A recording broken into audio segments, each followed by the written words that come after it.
Facebook family and friends, what's happening? You know what it is. It's Swarmers Anonymous. It's where every Saturday morning, Sammy and I come on here and we babble back and forth while you guys make fun of us. Uh, I know what the real deal is. It's a rough morning for me, you guys. So, and bam, let me get some of these invites sent out really quick while we're talking. I hope everybody's doing well this morning. So I don't know if you guys remember last week we had a guest on, Lucas from Starlight Productions. They're doing a documentary talking about I Hate You But. The focus of that documentary is how damaging hate can be to you and not to the other person, and how it holds up your life. This has been a really personal subject for me, you guys. I've been struggling really hard. They asked me to do a video on it, and it's been kind of tearing me up this week a lot. And so Sammy and I were talking about it this morning, and I think we're going to continue to talk about it a little bit because it does affect our recovery, and it directly deals with our recovery and our ability to grow. So let's get Sammy on in here. You know, he's in the green room.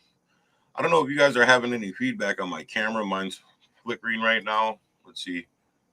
No, it looks good to me. Yeah. Oh God, what the hell happened? Look at, dude, your head took up the whole camera space.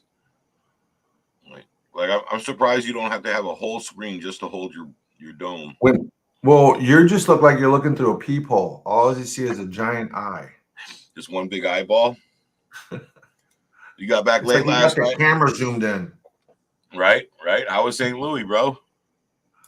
It was good. It was good, man. I'm out there doing some work. Man, I love St. Louis, bro. Every time I go south, we stop in St. Louis and get barbecue. It's always one of my favorite stops. I was in Terre Haute this week. Hey, Sabrina. Hey, Amy. Me and Dave drove down to Terre Haute. Hey, you know what's in Terre Haute?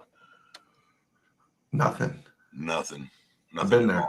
Yeah, dude. We were in Kentland. We stopped in Kentland for the night, and it's right on the time zone line, the international time zone line. And so it was hilarious.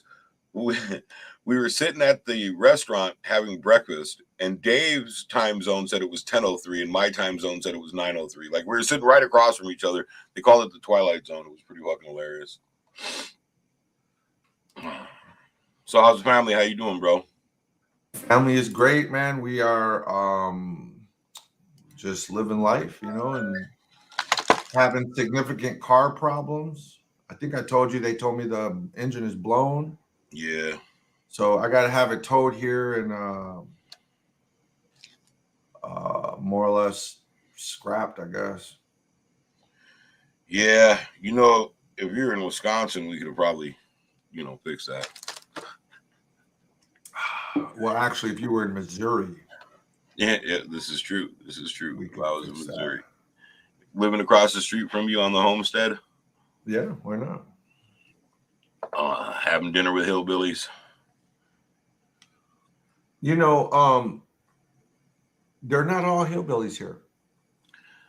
I know. I met a few of them, and they were really nice people, to be honest with you. I was really surprised at the people that I met when I was down there, and actually, spent a little bit of time talking to.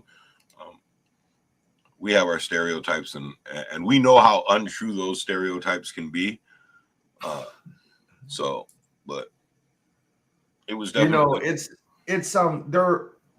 there are experiences that lead to these beliefs that we have, and they're from a social justice perspective.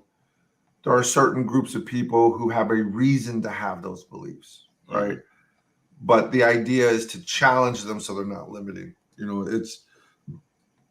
I'm learning that whether it's racism, gang affiliate, whatever it is, people change their minds once they get to know people, right? And no one's going to get to know you if you're always fighting, or if you're not sending messages or signaling, like, hey, let's talk. I have been having I've been forced into conversations out here with people. Look, I go to the gym at 4:00 in the morning. I'm at this HIT class at like 4:30. We go through the class. My the coach or the leader of the class is in the locker room with him. It's just me and him. And he goes into, "Are you a Christian?" Just doesn't even know me. Day one. And then he starts sharing political views, like all these identities and genders, and like he's just going into this, right? And or when I went to breakfast with my friend Terry down the road, who's always been kind, man. All of a sudden he brings up racism. I'm like, oh, he's revealing something about himself. But it was really racism from like Black communities, that he was talking about. And I'm like, oh, okay, I see where you're coming from, right? And those of us with a mission, Jim. Let's go, Jimbo. She called you a bughead. Amy called you a bughead. And your head's so big, she used plural. She used a plural. So anyway, listen. What I did was I listened to both of them, and then I shared my experience with my neighbor. He was talking about the police and all this other stuff, like how he identifies with them. And I'm like, and the flag, the Confederate flag, he was bringing up the Confederate flag, right? And I said, Terry, like I all I can talk about is it from my experience. And I said, those same symbols that bring you pride, which I can understand from your perspective, I said, have terrorized my family. So since we've been on the receiving end of the ugly parts of that part of history, it's hard for me to relate with what you're saying you identify, right? Because those same symbols mean something very different to my family. And he listened. He did a great job. And he said, what he said at the end? He said, I hadn't never thought about it like that. And we still ate breakfast and drank our coffee. And he called me yesterday and was like, hey, when we go, do you know what I mean? Like, it doesn't have to be like I command you to have a new perspective. It's right. Just having those dialogues and same thing with the coach, at the gym. And, his whole Christian thing. And I was like, I was raised, I believe Catholic would fall under the Christian banner, but, I was raised that way by force. I didn't have choice. And so when I was old enough to make choice, as I learned more about my history and my culture and my family and my roots and my heritage, I embraced what was there for us before colonization happened to our family. And I don't even think he knew what to do with that. He was just kind of quiet. And then he was like, well, we all have spirituality, don't we? And I'm like, absolutely. Because he asked me what spirituality meant to me. And I said, feeling connected to all people, places, and things. Feeling like I have a significant relationship with all of that, and I left it at that. And, and he was kind of like stumped, but he was listening and thinking, so I have bias too, but I'm in a situation where people like me have been on the receiving end of that kind of hatred, bigotry, and racism. So we start to tell ourselves stories, and those stories are true, but that doesn't mean I have to live with my guard up. I choose to do it different. I'm choosing to close the distance, even with people who have like very polarizing ideologies other than me. And I think that to be true about me. Look at the work I've done, and look how I approach people who offend me, and look at how I approach life in general. It's like I'm going to close the distance whenever I can. Right. And I absolutely get that. And I know that because, just the foundation of founding the Life After Hate program, right? To believe that people who are completely polarized and dedicated to a life of hate based on the color of your skin, for you to reach out to them and say, hey, listen, man, like there's life after this, like come through, and when you're ready. And look at our brother in Poland, right? Yeah. A member of a neo-Nazi group, like, and now I can't tell you how often they message me like in the middle of the night to say, I love you, bro. I'm so happy we got to be friends. I can't wait till we meet. Like, you guys are family to us. Like this dude just a decade ago, if he had the ability, would hurt us just based on the color of our skin. Right. And now, Yeah. like, so yeah, absolutely, bro. I dig that. I dig that a lot. I'm glad you guys are enjoying it down there. It's. Can you imagine if I just walked around offended by everything I see in this red state? Right. And instead of me walking around offended, people around me are walking around questioning their own beliefs before meeting me. And for the ones who don't, I haven't made an enemy out of. Yeah. Do you know? Yeah. I mean, you wouldn't have to listen to me too long to figure out I am not trying to make America great again. Right. Right. Yep. Yeah. I'm just, it's so much less. Oh, hold on. Let me interrupt myself. Look at that message from Sabrina. Oh, look at that. Oh, wow. Let's celebrate Sabrina Spinato for a minute. Sabrina! Look at Sabrina. Look at that, you guys. Here. Woo woo. Bang that out, Sabrina. Share that, you guys. Go celebrate at the bar tonight by drinking, though. I just got to throw that out there. Right. I've been in the field long enough to know that I have had people go celebrate their long-term sobriety with a drink. Right. I'm better now. Thank you, Amy. Jim is saying, "What's the topic?" We do have a topic. We're getting there. We're having a warm up. And you didn't come in late. We just started, Jim. We came in late, so I want to let him live with that. Right. So last week, we met a gentleman named Lucas who is doing an amazing. You met a gentleman named Lucas. I did, yes. Apparently, you've been friends with him and his wife, and you didn't even know who his wife was. I've been friends with Lucas. Oh, so I'm friends with Lucas and his wife now. His wife is Lilith from Supernatural, who happened to be Lizzie and mine favorite demon in the show. And so last week after our show, I went and I followed all their stuff, like their I Hate You Butt on TikTok and everywhere, right? And later that night, I'm looking and I always see my followers because I'm only 6 followers from 1,000, so I can go live. And I had gotten followed by I'm 6 away from 1,000. I got followed by this lady, and I recognized her. I'm like, oh, that's Lilith from Supernatural. It must be another fake account, right? So I jumped over and realized, no, it was really her. And then I watched her videos and realized that was Lucas's wife. And I was like, so excited by it. So anyways, they're doing Starlight Productions is doing a documentary called I Hate You, But It's Killing Me. And I have been... So she wants us, and he wants us to, make these videos talking about this subject. And so I've been struggling really hard, you guys, this week. So the person I hated the most in life was also the person I loved the most in life growing up, and it was my dad. And I don't talk about my dad much. I don't talk about it in an honest light very often. I hide a lot of my feelings about my dad. I hide a lot of my trauma that incurred through my dad.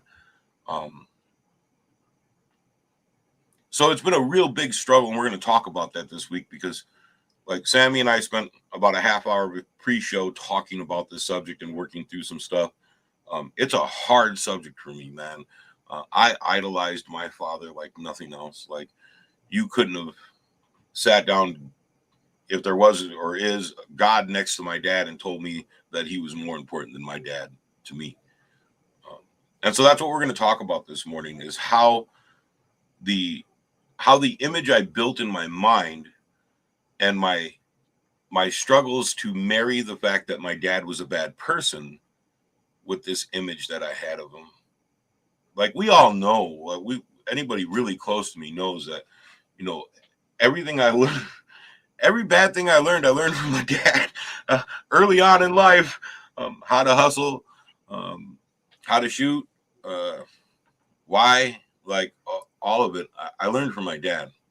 My dad was a shitty dude, man. My dad was a murderer. My dad was a drug addict. My dad was a drug dealer. All while going to school and getting his law degree. He loved us, but he only loved us in so much as he could. My dad didn't know how to do a lot of things. He tried. So I've had a lot of struggles this week thinking about how to make this video. And I've made it like 12 times and I've erased it like 12 times. I sat in my office the other night crying. 2 o'clock in the morning, trying to explain why I loved my dad so much, but I hated him so much.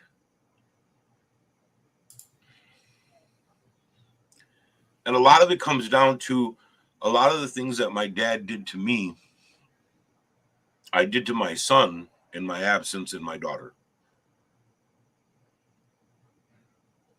I'm okay, baby girl. We're just talking about some really adult stuff, and I'm not sure you should be on here, but tell your grandma I love her. I remember being 12 years old and my dad being in prison, laying down in my room in the dark and crying because I wanted him. I remember hating him because he chose dope over being home with me.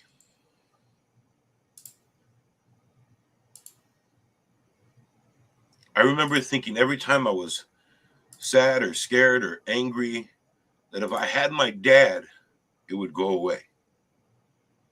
Mm-hmm. And I put my older kids through the same thing. And even worse, my son and I talked about it a lot before he passed, was he didn't even know me. He was 2 months old when I went to prison. He was 18 when I came home.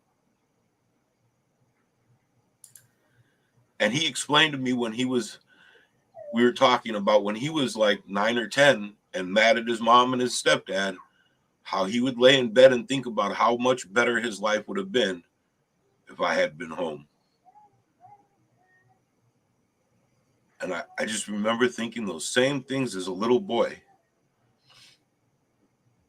That if I just had my dad, like none of it would have been there. But the reality is it would have been, right? Because my dad wasn't a good dude. my dad was a gangster. You guys don't get it.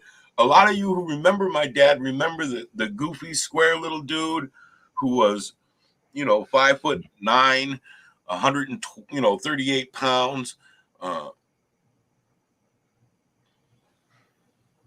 My dad was a killer. And that's hard for me to marry with the image that I built up of him inside of myself.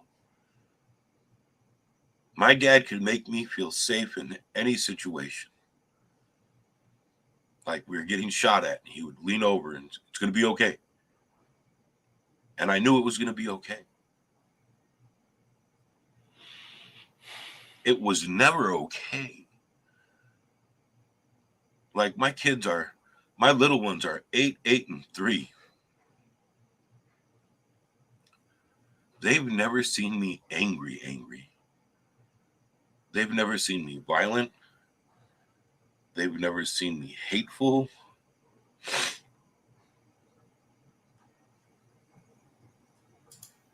They've never seen me hurt anyone. I can't tell you how many people my dad hurt by the time I was 8. My dad, who I idolized, was the same guy who I watched stick a needle in his arm for as long as I can remember. He didn't hide it from me. I had to know.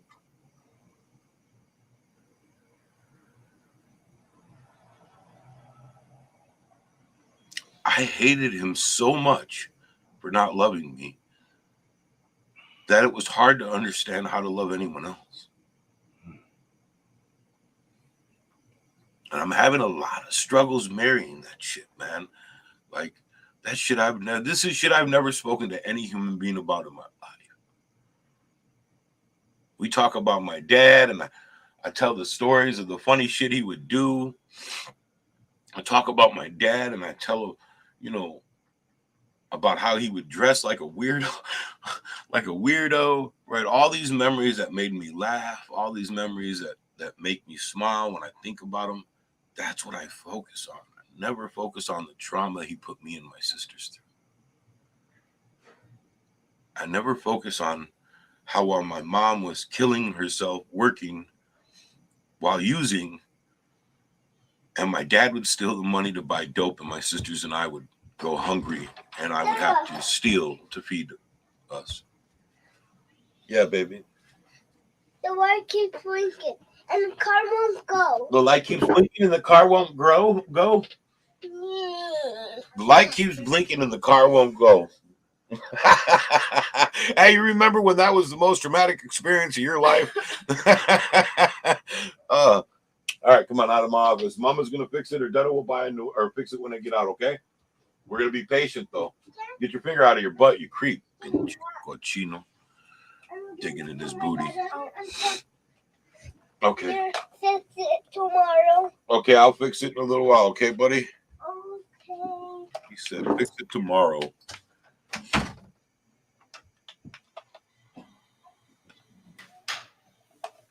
I mean, I remember all these feelings, but I never acknowledged the ones that make me hurt about my dad.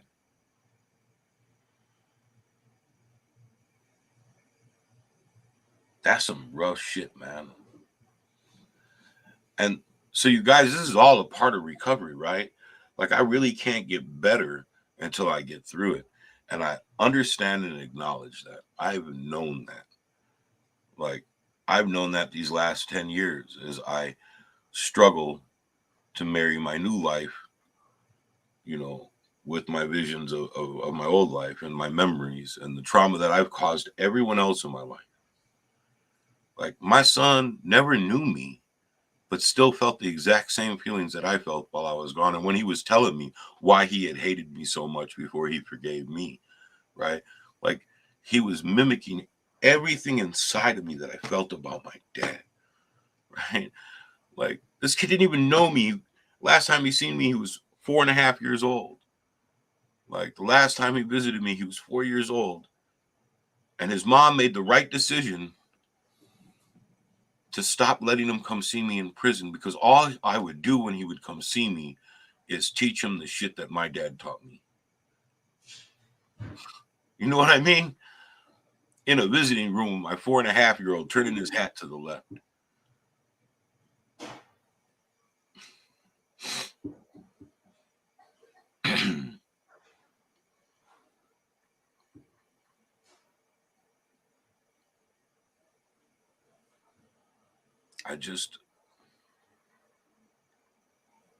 Even today, I'm 47 years old and I miss my dad. I miss my son.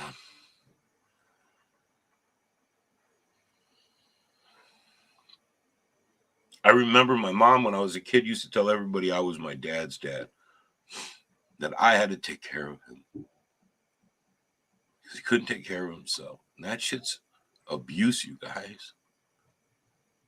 That's abuse.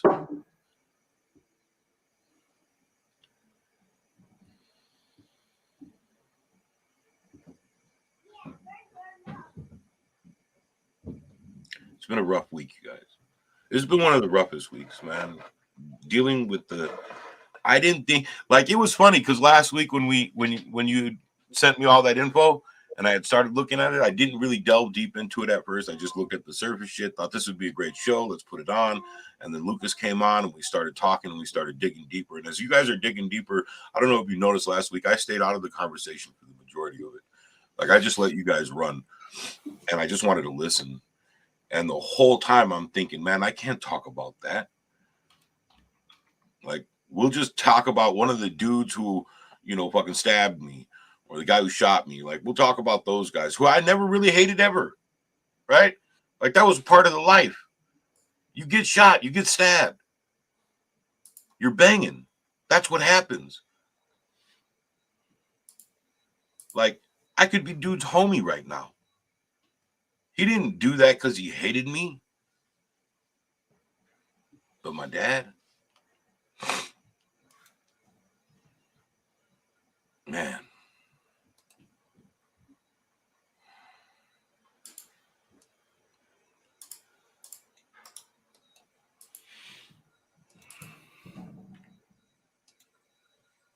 One thing, this is not a phenomenon that's just your problem. This is something I think a lot of us struggle with, right? The flip side of this story, you're coming to terms with the fact that your dad wasn't perfect, right? Like that he had a whole lot of negative stuff to deal with, and that you suffered through. The flip side of that is that a lot of our folks also only see their family as only bad, right? Like that is the other side of this. Like a lot of times you'll hear our folks who are trying to get through stuff, they only have a view of the people that have hurt them as 100% bad. Now, why is this a problem? It's not that what they're remembering about the person isn't true. It's very true, but that's not the whole story. But we don't want to even acknowledge the other side of the story for whatever reason. And it's not that we don't want to. It's like a judgment. It's more like we just can't. We don't know how. I saw my mom as a complete terrible, evil person. And it's somehow when you put that context in front of the word person, you're really saying, I don't see them as a person, right? And how do we know they're not a person? They're either the devil or God, because we say they're all one way. Now, I have nothing really good to say about my mom, but what I have learned to accept is she was human. Like that was a bitter pill to swallow. Like just getting to the point where we could say these people are human. Why is that important, right? Because if they're human, we have to acknowledge and accept that they have good parts, which is hard to do when you're talking. And it's not like we're trying to say, hey, let's let this person off the hook. The important fact isn't that they're human. It's when we realize they're human that it allows us to start understanding how things are affecting us. It's not a justification for anything good or bad that a person has done. It's when we realize they're human, then we'd be like, of course they hurt me. They're human.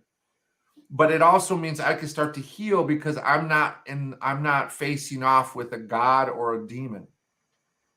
I kind of bring some reality to it. Like my mom, I don't really have anything good to say about her upbringing.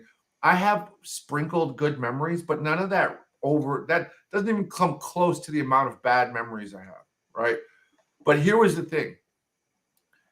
I wasn't going to be able to move on in my life until I accepted that my mother was human, because I had this unreasonable belief that she should have been perfect. Right. Now, tell me you don't share that belief. And you're on the other side of that coin where you saw only the good that your dad was, right? It's when we realize they're not perfect. And then what does that mean? I know I'm not perfect. So why am I holding anyone else to a perfection thing, right? So it wasn't like I forgave my mom and was like, Mom, let's just put the past aside. No, Dad, I still didn't want anything to do with my mother. What it was for me was, though, I was able to kind of reduce the amount of hatred I had in order to be able to say, well, I can't hold her to that standard anymore. It's not reasonable. And honestly, as I think Lucas said it best last week, he was like, I have never seen a case where hatred destroyed anybody but the person who had it. Right? Like it never destroyed my mother, but when I forgave my mom, it set me free. And I still don't fuck with my mom. I have nothing to do with her. And I'm not trying to sugarcoat. And I never walked away feeling like I was letting her off the hook for anything. What I was doing was not putting her on the hook anymore. I was going on with my life. Every act of violence, every crime I committed, everything I ever did to hurt the world was trying to put my mom on that hook. And I was saying, look, mom, your fault. Look at what I'm doing to this person. Look at what I'm doing to and I was the only one paying attention in here. And even worse, hearing the story. I was the only one hearing the story. Right? My mom never heard the story in my head. She never carried the story. Right? Your dad doesn't hear the story. He doesn't carry the story. This is your battle. Right? And you'll only come to a better place in life. We will only come to a better place in life when we accept that all these people that have hurt us are human. It's not it's not people will hear, well, are you saying no? Let's just start with a fact. All these people who we have a stake with in life in some way, shape, or form are people. They're humans. If we can accept that, we know people are flawed. We start to understand, not judge. See, it's a judgment. When you say my dad's good, that's a judgment, because if he's good, he can also be bad. Right. When I say my mom is evil, that's a judgment.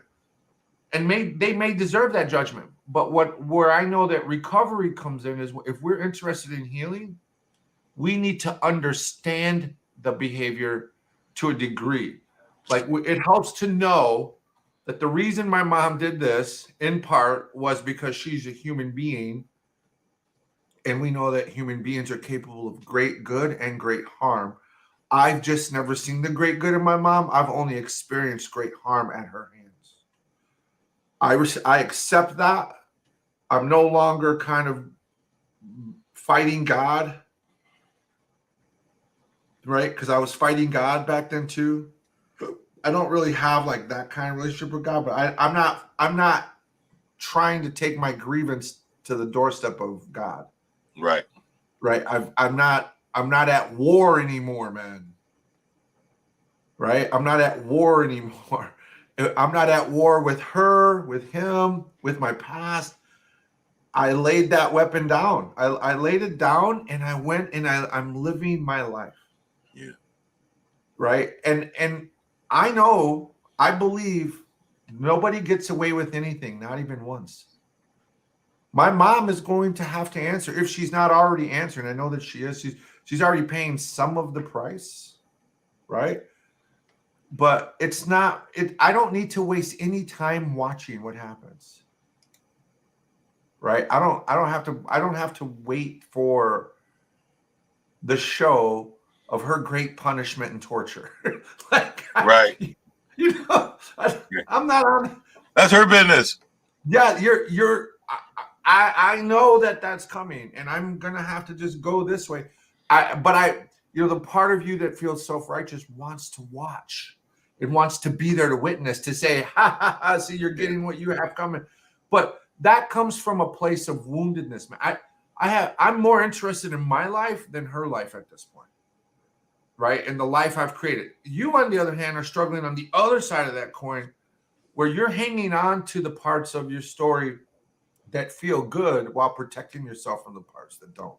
Yeah. Right? But it comes from the same pool. Right. You get your glass of water of that poison from the very same pond I get mine. It's the same. It's two sides of the wrong coin. Right? It's the same coin, but it just comes out different. So how are you? What are you starting to break into awareness about with this? Like, you're talking about it. What are you starting? Like, to acknowledge the fact that my dad's lifestyle was so utterly abusive, right? Like it. So a lot of people don't know the reason why we came to Wisconsin is my grandparents recognized what was happening to us, and they kidnapped my sisters, my mother, and I. Legitimately, they came down under the guise of a visit and waited for my dad to go score dope, and threw me and my sisters and my mom in the car and said we were going to go out to eat, and headed to Wisconsin, and didn't stop the van until we were several hundred miles away. At which time my dad had already called the police, reported us kidnapped, had the federal authorities searching for my grandparents. My mother had to call the police and tell them that we weren't. Like it literally, my Aunt Irma and my grandpa kidnapped us to get us away from my dad. Like, and I was so angry at them for taking me from him that like I hated them.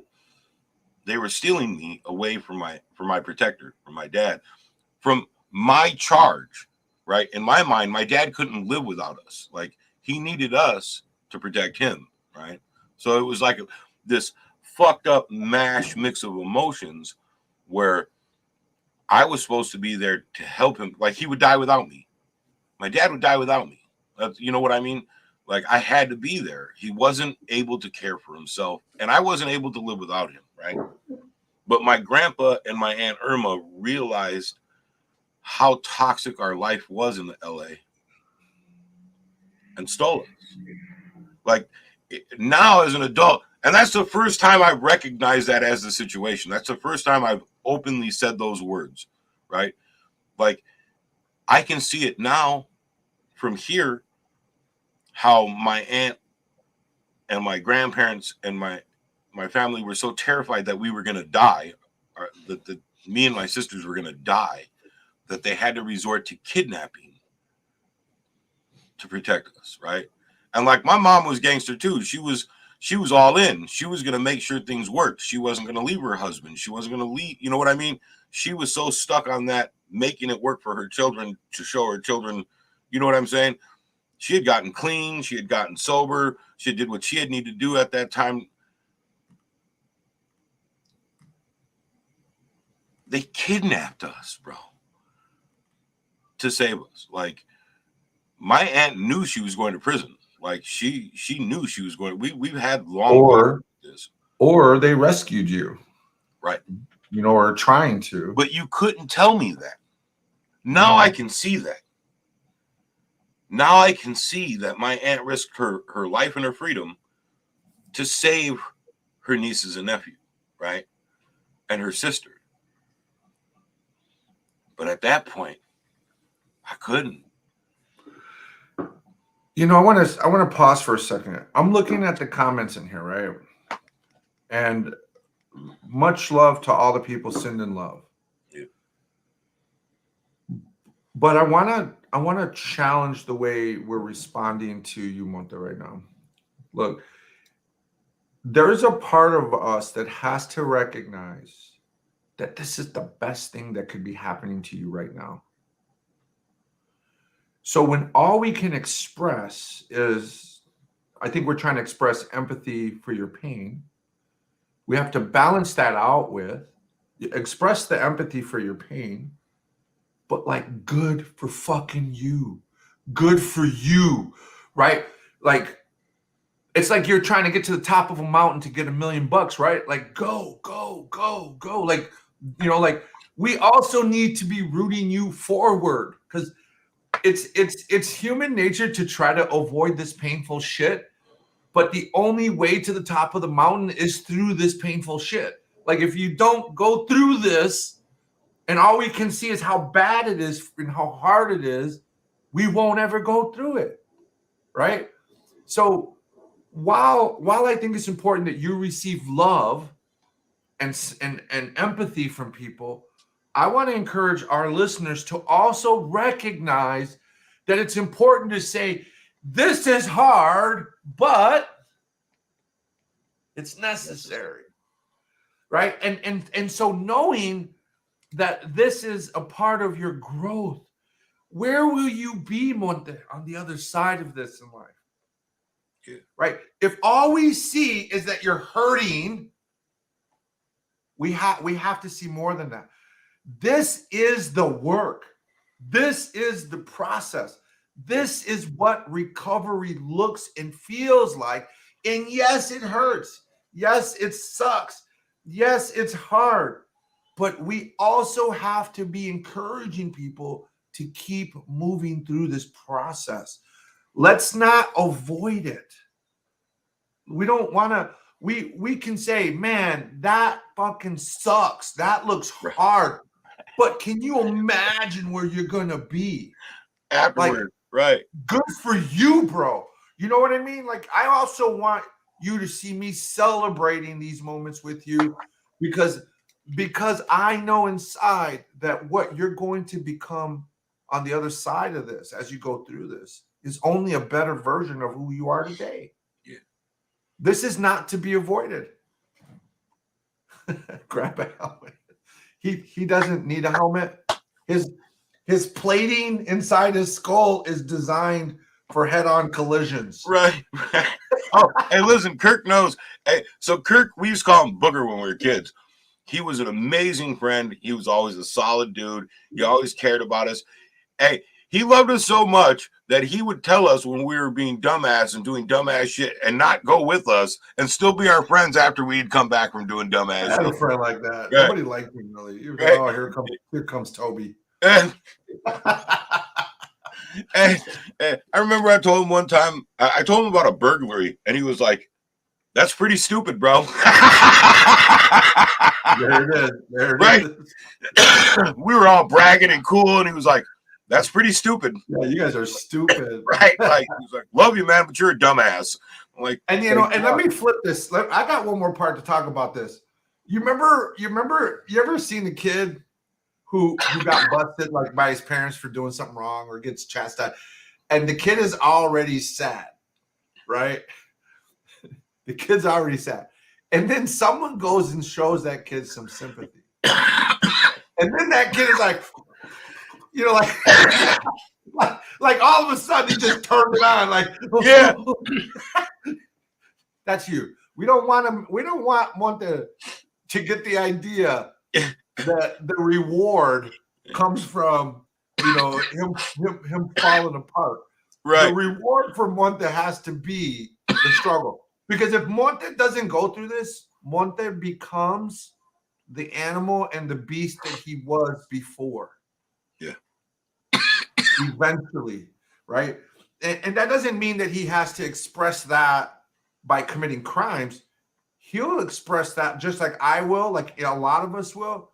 We will express that hurt that we typically in some mutual self-destruction. Right. Right. Whether that's not talking about it and holding it, putting on a front, it's for his benefit, man. It's for all of us. What I think what you're doing right now, Monte, is demonstrating the benefit and level of transparency we have to have. Yeah. This is like a can of worms you're opening up right now, and you're saying, no. I'm ready to do it. And just so you guys know, like, this wasn't the plan for this morning. This wasn't something we set out a week ago and discussed, and we were going to do this today. Like, I struggled with this all week, and it was a hard struggle. I spent more time in my office alone at night thinking and trying to make this work and trying to do this than I have in a long time. And so this morning we were talking, and, you know, Sammy's like, well, you know what, we'll get to this at some point when you're ready for it. You know, when you're ready for it, we'll know. And I'm like, let's just do it, man. Let's just talk about it. Like, I got to get through it because it is holding me up, right? It hurts. And I've been avoiding that Band-Aid, right? Like, I've been hiding from that Band-Aid. It's rotting on my arm. It's causing my arm to fester. Like, the wound is not healing. Now's the time. I would Right. just put it that Right. You're at a place where you believe now is the time, and that's enough of a reason. Yep. Right. See, the struggle you've had this week. So I don't want anyone to feel sorry for that struggle you had, because that struggle you're having is better than the struggle you're not having with it. Yeah. Right? When you're not struggling with it, there is no progress. It's when you start to struggle, which is what we're trying to avoid, right? We're trying to avoid suffering, right? But when you start to suffer with it consciously, it's the beginning of the healing process. It's actually proof of life. Right. It's proof of life. So, yes, my heart goes out to you when I hear you're sitting in your office like a pendejo by yourself, staring off into the wilderness, Hey, right? Do you know why I cry in my office? Because I'm a real fucking man and there are no mirrors. Where men You're cry in a You're the closet mirror. by themselves with no mirror, You're the mirror. the lights off. I do it too, man. You know, I do it too. Yeah, we all do. We all do. It's no, I meant I sit in the dark sometimes, you know, like it's PTSD in some ways. Like you're just going back to the hole. You're just going back to the cell. But guess what we do? We come out of that. Yeah. You know, and hats off to you for fucking coming up and stepping up and saying, you know, I need to face this. I want to face this. I'm going to face this. I feel like I like this is what is the next step in my evolution and recovery, right? Absolutely. And one thing, whatever happens to you as a result of this would be better than whatever happened to you if you didn't do this. Well, we talk about that all the time, right? Without the forge, right? Without the heat and the pounding of the iron, we can't become steel, right? That didn't come out right. No, it did not. No. I just now imagine pounding. Hey, and Dig, so let me recognize something for myself right now. Transferring from the painful things that we're just discussing to the laughter that we're doing now, those are things I couldn't do when I was younger, right? Like if I was angry, it was anger for days. If I was sad, it was anger for days. If I was hurt, it was anger for days. Like it all accumulated into anger and rage and violence and hurt, right? Like those were all one emotion to me. Like when regular people, or when there's no such fucking thing as regular people, but when people associate feelings and they separate rage, hurt, anger, sadness, pain, those were all one feeling for me, right? Like all of those feelings combined into violence. Like that's all it was. It was just one angry, violent ball of emotion. And it's really great being able to untangle that ball for me and recognize now when I'm sad, right? Like I get it. I'm sad. Oh shit. That's not rage. That's hurt. That's sadness. That's fear, right? Fucking fear. Fear was dead in the center of that ball. It was so tangled in there that all my responses could be were anger and violence. That was it. So, man, I get it. It's a long journey for me, man, and it's going to be a long journey. And I'll be honest, bro. Like the reason why I wanted to tackle that this morning is because I like untangling that ball. Like I'm learning more about who I am at my core than I've ever known before. And every time I get one of those strings out of there, bam, I realize there's more to Monte than just what I thought there was. Like I'm actually a person. You see, and that's all we have to accept, right? Because look, even when we acknowledge that we're just a person, we're not saying, and that's my excuse. What we're saying is, I recognize I'm a human being that has these flaws, but I also have these strengths, right? I have these parts that work, and I'm trying to figure out the best way to be the best part of myself, right? Yeah. Jim is asking a question. Yeah, hey, the both of us, like, yeah. This is something, and I'm just going to be honest, man. This is something that Jim, you've struggled with since I've known you. There's two separate things here: people's opinions of you and your own opinion of yourself.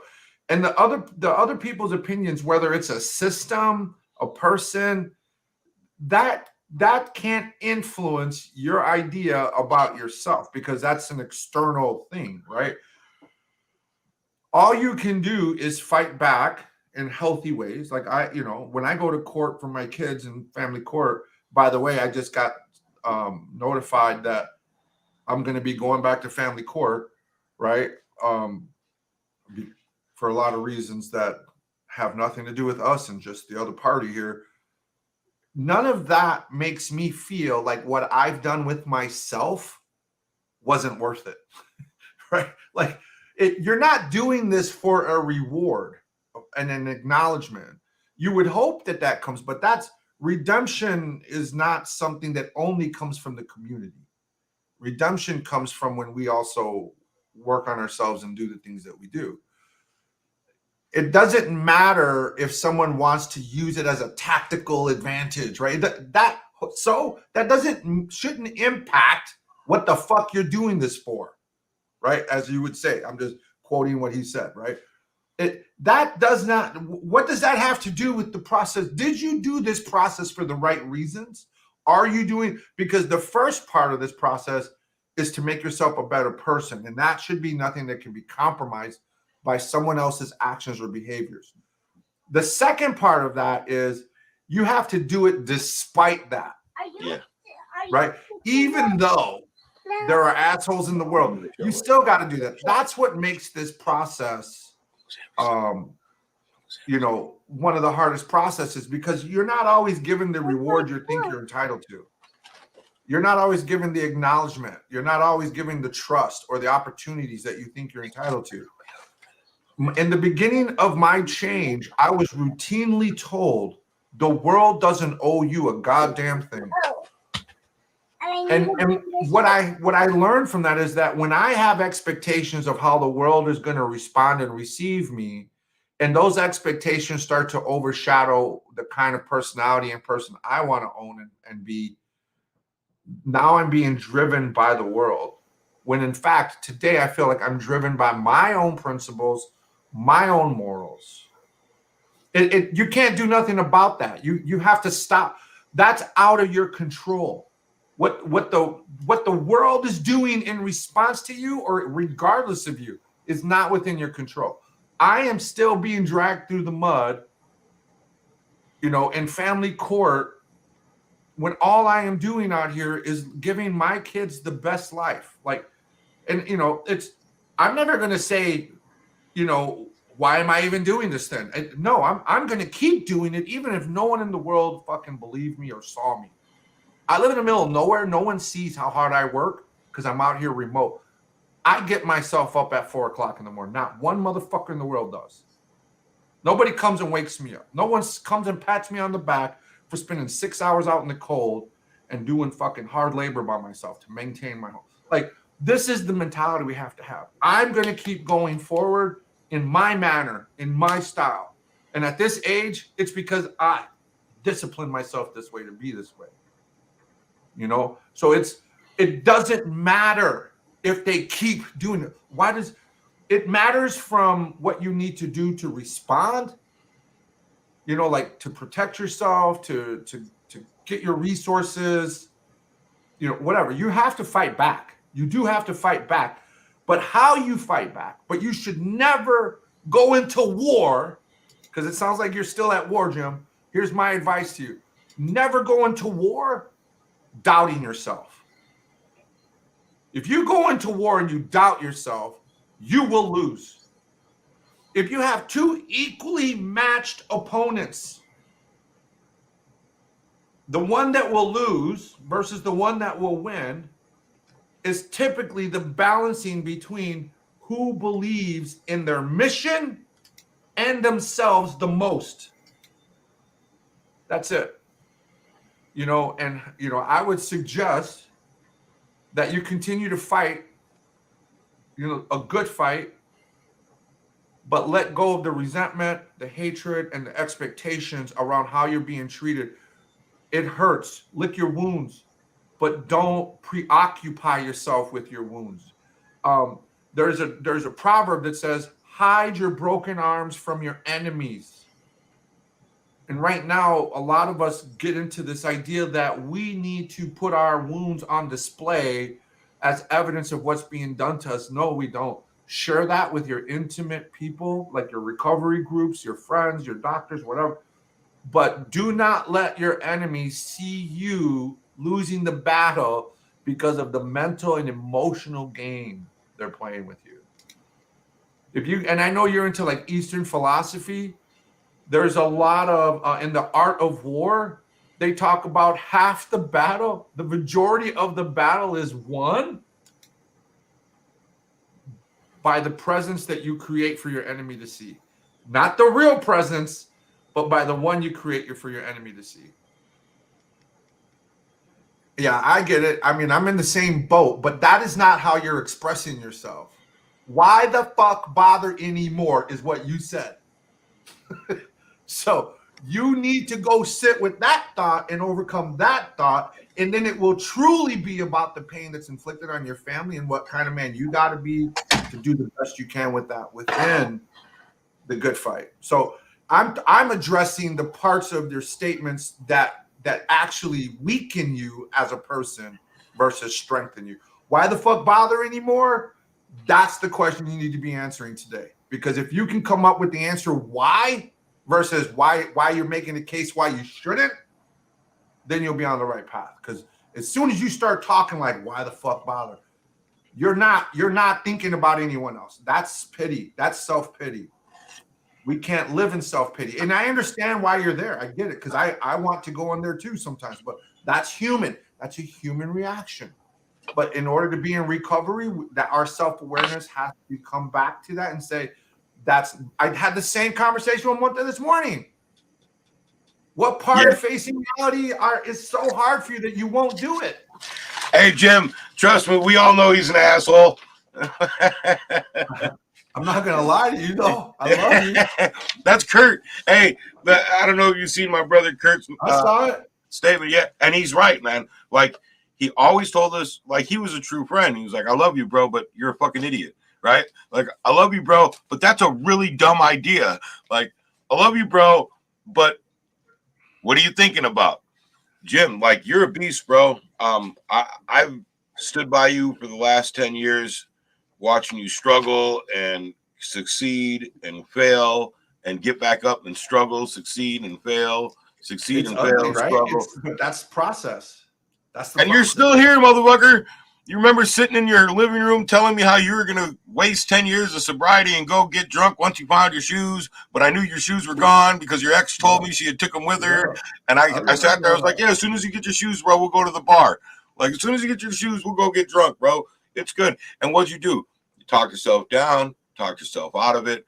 You fucking stopped looking for your shoes. You sat down, you had a cigarette, and, you know, this conversation is no different than the one where I asked you, were you a bitch in the joint? Hey. You weren't, were you? No. But see, even just thinking about it made you wonder, right?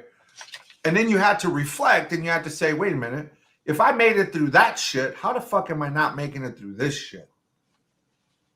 And granted, I do recognize today living out here is a lot harder than living in there. Oh yeah. But a lot of people couldn't make it through that shit either. Do you know what I mean? So you have some strength, you had some logic, you have some wisdom.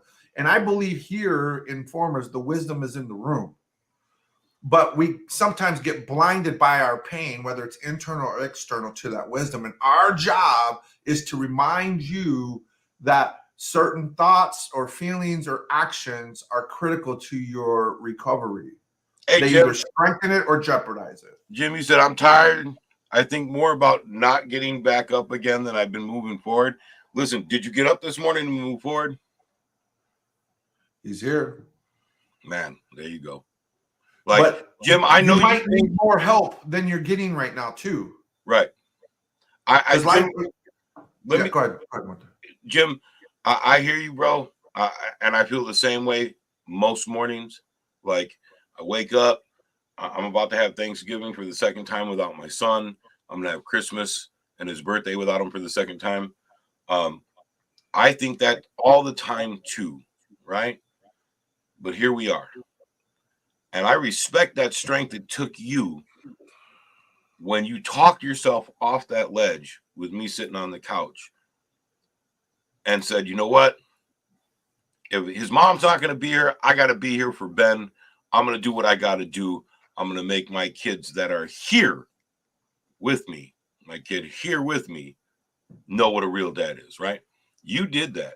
Like, I respect that. I'm in the same boat. Like, every morning I wake up and I want to go back to bed, and I don't want to get up, and I don't want to deal with reality, and I don't want to deal with the day. I think about Danica, Alana, Mateo, Anaya, Jojo, Elnoria, Willow, Jeremiah. I think about all them kids in my life that look up to me as their dad, their grandpa, their uncle, their parents' friend, and think, man, can I let them see me fail? I can let them see me be weak. I'm okay with that. But can I let them see me fail? And if I don't get up, I'm failing.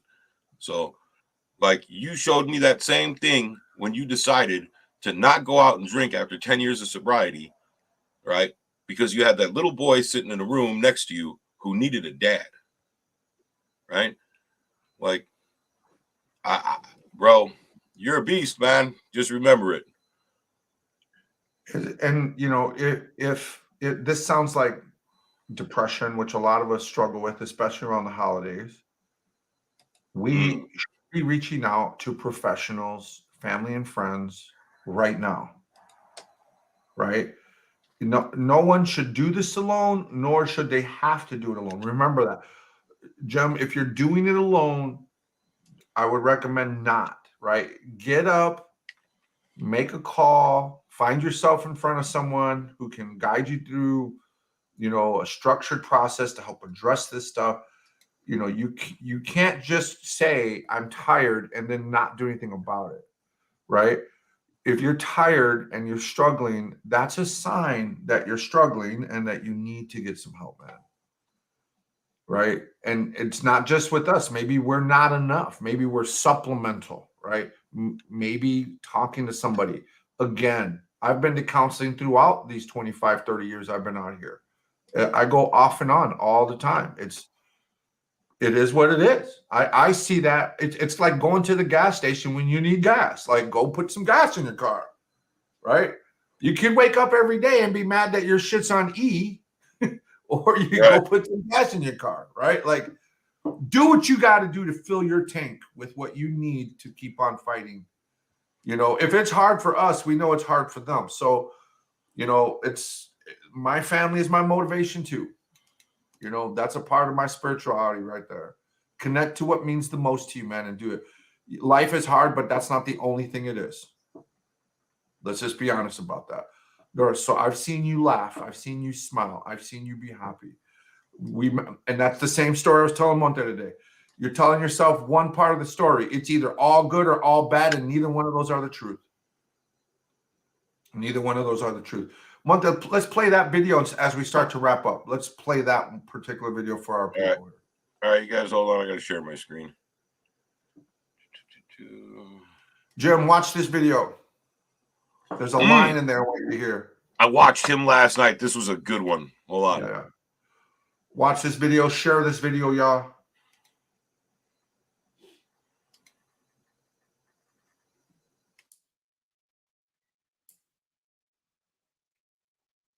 No sound.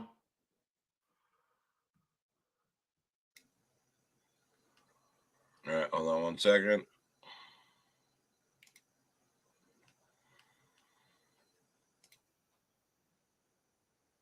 You want me to try it?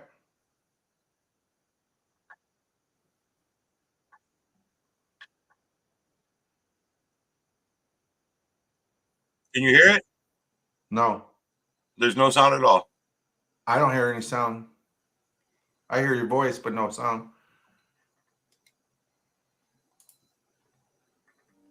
Here, I'll try it. I'll stop sharing. I'll share my screen.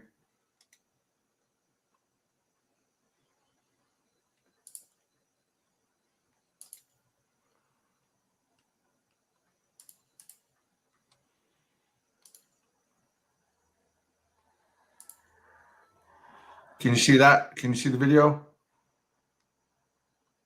Yep. All right, here we go. How can I hate you? Hating you is hating God. Yet nobody will say that. The haters will never agree to that. They cannot stand that because then they can't hate. And if they can't hate, they have to love. And if they have to love, then there's no separation. And if there's no separation, then I can't be better than you. I'm gonna play that one more time. We're all created in the image of God. How can I hate you? Hating you is hating God, yet nobody will say that. The haters will never agree to that. They cannot stand it because then they can't hate. And if they can't hate, they have to love. And if they have to love, then there's no separation. And if there's no separation, then I can't be better than you.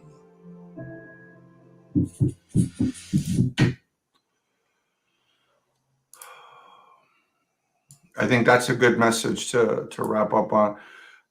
Hey Jim, I'm gonna the link that Monte posted should be to that video page on Facebook. Jim's saying it's not, but it should be. It takes me directly to the video. Yeah, he's saying it's not, but it should be. So, that's an interesting perspective from this guy. We're not pushing God, because I know he started with that. That wasn't the point of the video. The point of the video was when we hate so much, right? When we're frustrated so much, when we're hurting so much,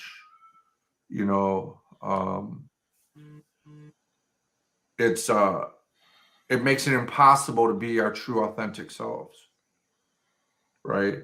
This suffering, Jim, my heart goes out to you, but I also know that you're in recovery and you know the tools you need to employ. You help people reach for those tools. We have to practice what we preach. I love you, brother. Get up off your ass and reach out for the help you need. Not just the help you're willing to take, but the help you need. There is a path forward. There is a sun and a moon, as Kurt is talking. You have to choose which one you're going to stand in front of.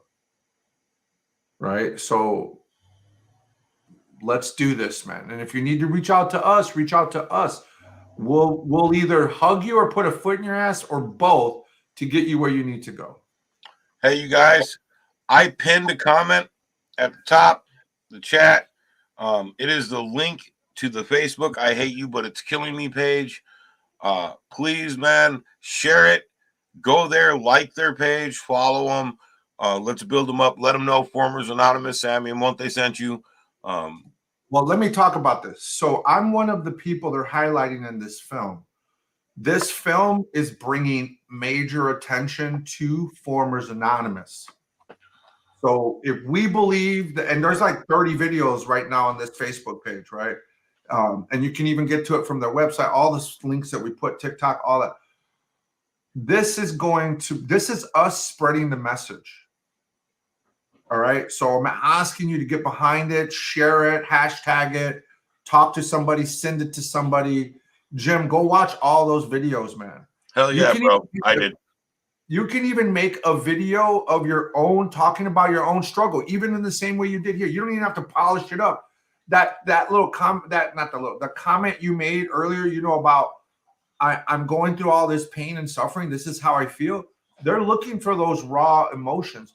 You could go through your struggling and still be doing service.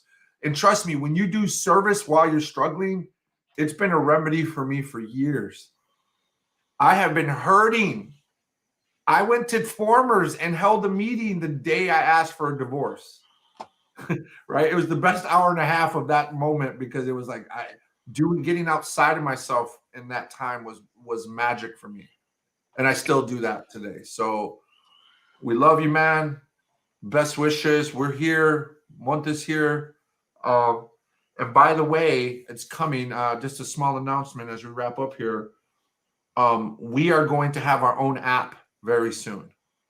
There will be a Formers Anonymous app that I'm working on with some partnerships. That's right, Jim. You've got to do something. That's right, man. And don't worry about how ugly your face is. There's nothing you can do about that. It matters what you look like on the inside. So we're with you. We ain't got no money for plastic surgery, bro. Hey, Jim, you know what they call that? They call that Trumpism, where you take something that you hate, you know, that you're feeling about yourself and project it onto another person to redirect the ugliness that is his face. Wow. Look at that man laughing over there. Yes, Right. sir. Right. Hey, Listen. I'm gonna say something I said before. One of the greatest quotes, or one of the greatest discussions I ever heard, was with Mike Tyson about why he didn't care about walking away from that $30 million, and it was because he would have gave 10 times that to find his peace. And like today, giving up this little bit of hurt and exposing myself is helping me find my peace. That's right, man. Not a little bit, a whole lot. And you know, the work that you're doing, Monte, is going to bring more freedom, right? And peace. It's just the way it is. Every day, bro. That's right. That's right, Kirk. All of us are. So Yes, I've you got to are, start bro. my weekend. I got to start my weekend. Much love to everyone. We'll see you soon. We love you guys. Thank you for joining us every week, man. Like, you guys are the core.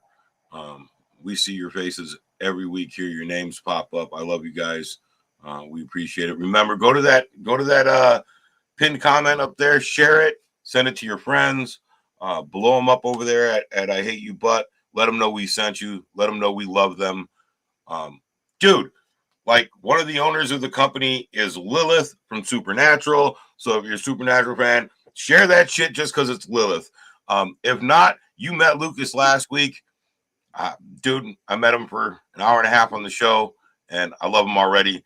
Like, what he's doing. If you guys want to tell your story, we can set you up so that you can tell like a 90-second thing to join this campaign. Hell and yeah. your story can become a part of the campaign to spread the message, man. Man, it doesn't matter what stage of life you're in. One of the main people who I've come to love and know on this show is named Adrian, and she is very much stuck in hate with the person who she believes killed her brother. Right? Like, these are just human stories, not stories of, you know, the sky is full of rainbow. It's also stories of hate and how hate is killing. That's the title of the movie. I hate you, but it's killing me. Yeah. You know, so some people on this campaign are still working through it at different stages, man. Some at the very beginning and deep into hate are still struggling. But one thing we all had in common was deep, deep trauma and unresolved trauma. So, you know, let's spread the message, man. All right. Thank you. I appreciate you guys. you all. Love you guys. We'll see you next week. Saturday morning, between 9:30 and 10. We're always late. Fuck it. We'll be there though. I love you guys. We'll see you next week. Thank you for everything. Peace out.